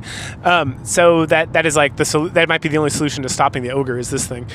And so that's interesting, right? And then, but Saki, in the letter, it's like, Saki, you got to live, you got to take over, you got to rule the people, and that's what Grandma wanted you to do, so make it happen. And they're like, okay, cool. So then they go down, meet Kitamaro, they force Kitamaro to be released. They talk to the priest, they work with the Momoshiro, it's like solar charge, they got to take it out to the sun and charge it, and then it tells them that they need to go to Tokyo, because Tokyo is where the anthrax is going to be. And then they talk to Kitamaro about it, and he's like, let me guide you, I've been there before. And it's like, what? And we find out that Tokyo is like a fucking hellscape, that everything's been destroyed, there was like poison in the water, and then it's just completely controlled by like monsters and like various different kinds of creatures, and that he took some people over there to investigate it at some point, and he survived, but a lot of his men died, and it was like not worth it. So like, okay, so then they go into this like submarine thing they got, which is pretty rad, and that's how they kind of escape out of here, because the rat monsters are like investigating everything. But at some point they like go up for air, and the ogre like sees them, or the monster rats see them, and it's like fuck, and so they just like plow through some of these ships and are able to like escape out to sea, and then finally able to like circle back around and get to Tokyo, and they roll into Tokyo. And the whole time Kitamaro is telling them like, oh, be careful of this, don't do this, like a lot of my men died doing this, so he's like essential, and he's still fucking badass. He's got like a scar over one eye. He also told him the tale how the ogre, like if you if you thought otherwise, no, the ogre is what killed everybody, right? It's kind of like what they suspected all along, to be honest. So anyway, so on this journey we got Saitaro, Saki, Kitamaro, and then Jion, the guy, I think that's his name. Anyway, the guy. So there's the four of them, so that's good. So then they're there, they're trying to figure out where to go to get the anthrax, and then all of a sudden they like spy that like Yokotaro or whatever, and he's coming, and they've probably got the ogre with him, so like fuck, we gotta go into the tunnels, and like the tunnels are bad, the tunnels are hell. But it's like, what else are they gonna do? And it's like, all right, let's go. So they go to the tunnels, there's lots of bats, it's gross as shit, it's super hot. At some point they have to walk through like a foot of guano, just like bat shit everywhere, and Saki's like, oh Lord Christ, give me strength.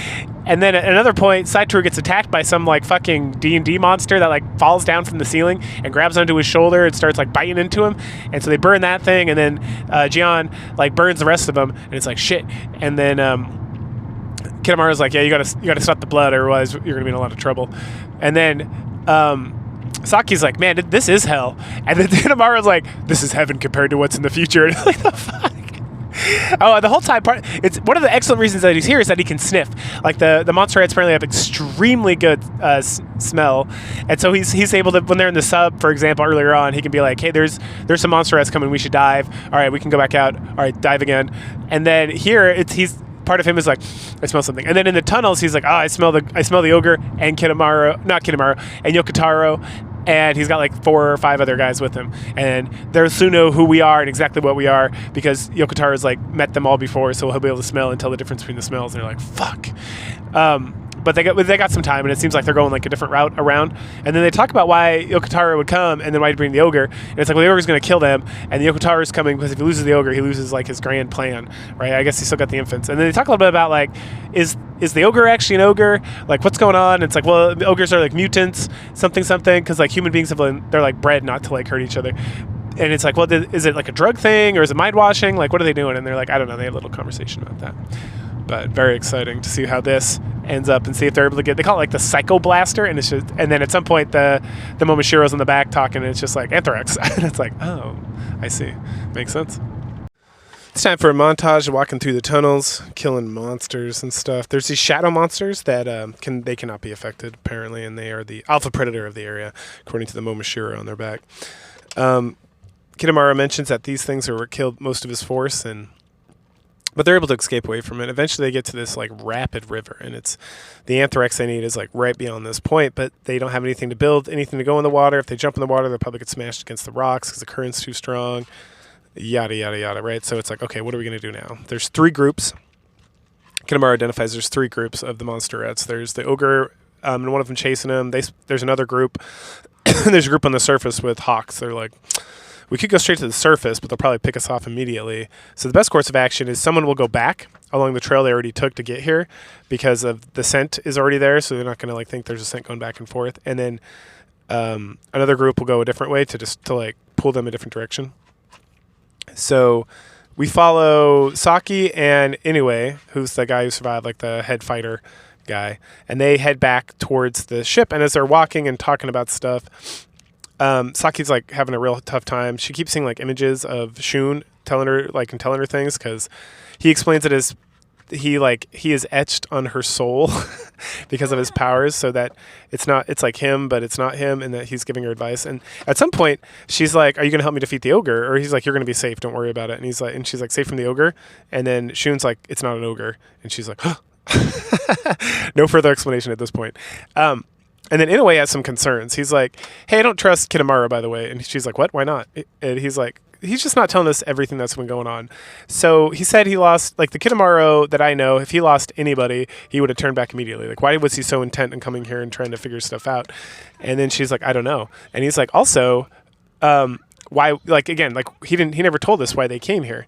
So like, why would they come here to do this stuff, right? It seems kind of sketchy. Like there's no reason to lose all his men and to push so hard into this area. So there's definitely something I miss about that. And then she's like, oh, you think Saitoro is going to be okay? And he's like, I don't know, something. Maybe he just forgot to tell us, but I have some suspicions. So they get outside. It's nighttime. They get to the submarine craft. So they're going to take the submarine like through somewhere else to get to this tunnel, which they really should have done in the first place. They remember that Kitamaro mentioned that like the most dangerous place to be is on the coast.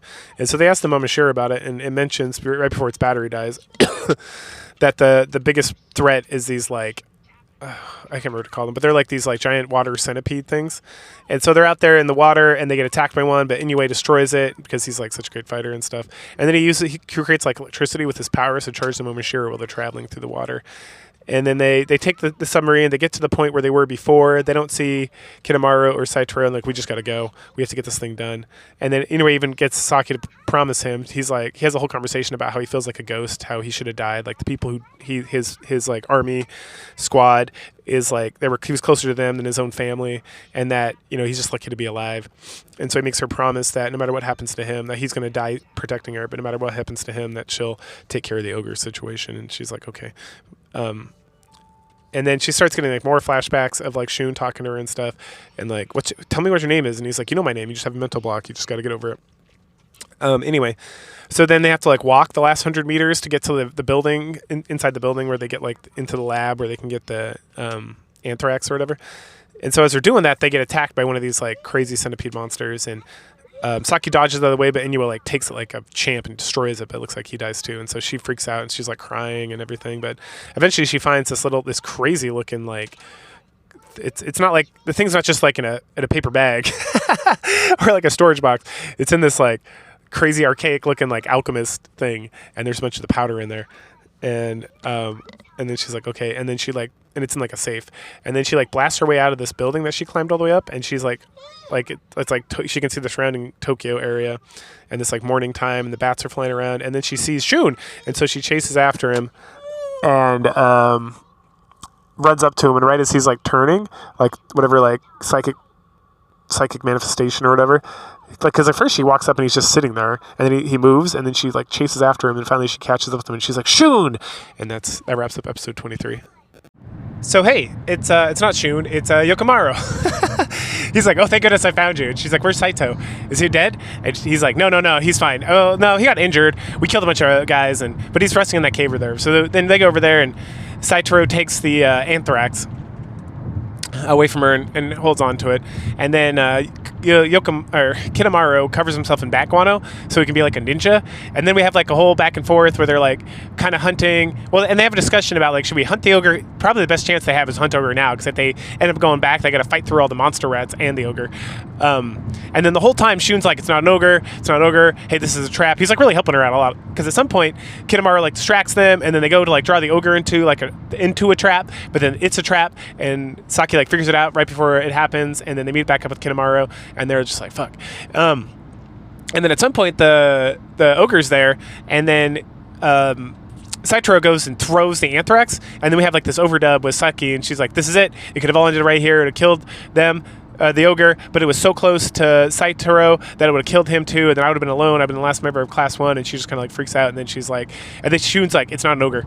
And then she just burns it all up with fire and like burns the ogre a little bit, and then they all run, and then they meet back up with Kitamaro, and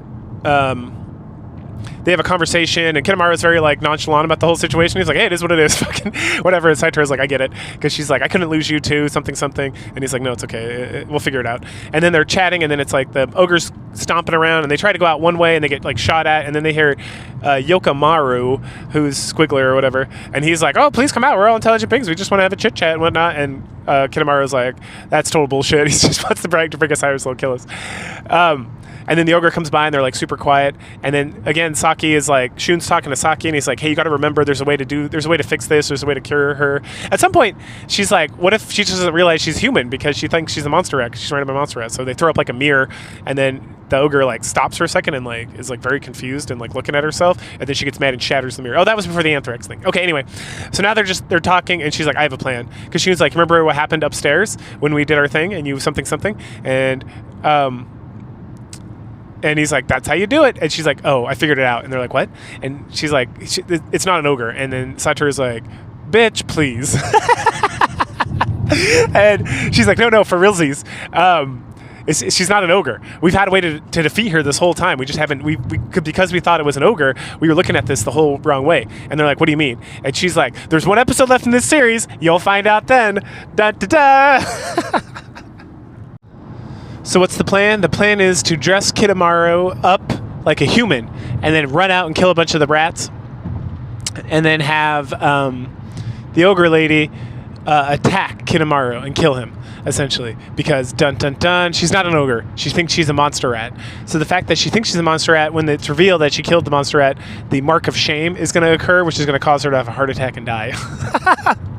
And it works, because she did. She thought she was a monster rat this whole time.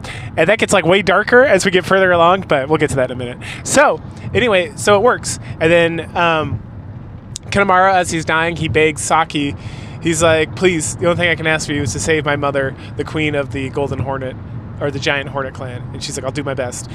And then Saitaro comes out, and they're kind of like sad and looking on about the whole thing, and they talk about how, they thought she was a monster rat. And there's Squiggler. It's Squiggler. He's just standing there. So they grab him up, and they're like questioning him before they take him to like the council to be like charged with whatever horrible crimes. And they get into like an argument about like who's human, who's going to apologize for what's going on with what. They're just as intelligent as anybody else, blah, blah, blah, blah, blah.